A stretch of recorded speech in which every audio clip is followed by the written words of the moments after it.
আসসালামু আলাইকুম। বাচ্চাদের বায়নায় অনেক সময় অনেক কিছু তৈরি করে দিতে হয়। কি করব বুঝে পাই না। দেখেন ৩-৪ টুকরো মাংস দিয়েও কত সুন্দর একটা রেসিপি করা যায়। মাংসগুলো সুন্দর করে পাতলা পাতলা করে কেটে নিয়ে ম্যারিনেট করে রেখেছিলাম আধা ঘন্টা সব রকম মশলা দিয়ে।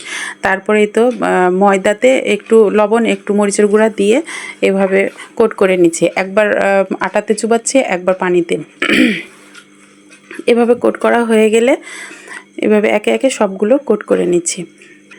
কোট করা হয়ে গেলে এগুলো সুন্দরভাবে তেলে ভেজে নিব। তারপরে সুন্দর করে এগুলোকে কুচি কুচি করে কেটে নিচ্ছি। আসলে মানে এটা আমি তৈরি করছি, দেখলেই বুঝতে পারবেন কি তৈরি করছি, কিন্তু বিষয়টা হচ্ছে অনেকে অনেকভাবে তৈরি করে। এভাবে একবার করে তৈরি করে খেয়ে দেখবেন, অনেক মজা। আসলে স্বাদটা একটু বেশি পেতে গেলে কষ্ট তো একটু করতেই হয়।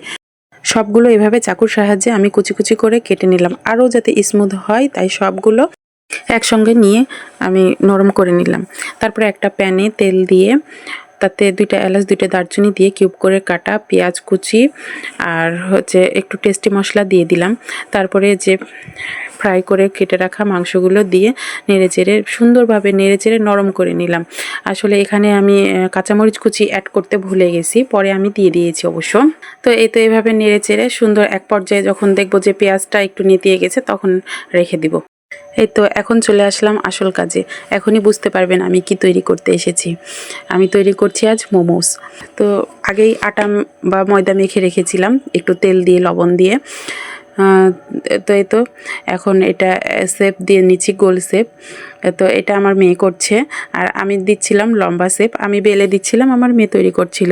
তো আমার মেয়ে লম্বা শেপটা পারছিল না, তো আমিই করছিলাম লম্বা শেপটা। লম্বা শেপটা আমি আবার খুব ভালো করতে পারি। তো এই তো মা মেয়েতে বেশ কয়েকটা মোমো বানিয়ে ফেললাম। এবার ভাপ দেওয়ার পালা। তো ভাপ দেওয়ার জন্য আমি এখানে আগে রাইস কুকারে পানি বসিয়ে দিয়েছিলাম, পানিতে বলক এসে গেছে। এখন রাইস কুকারের পটের ওপরে আমি মোমোগুলো দিয়ে দিলাম। দিয়ে ঢাকনা দিয়ে কিছুক্ষণ পরে তো আমার মোমোস রেডি। অনেক মজা, একবার খেয়ে দেখবেন। ভিডিওটি এতক্ষণ দেখার জন্য অনেক অনেক ধন্যবাদ আপনাদেরকে।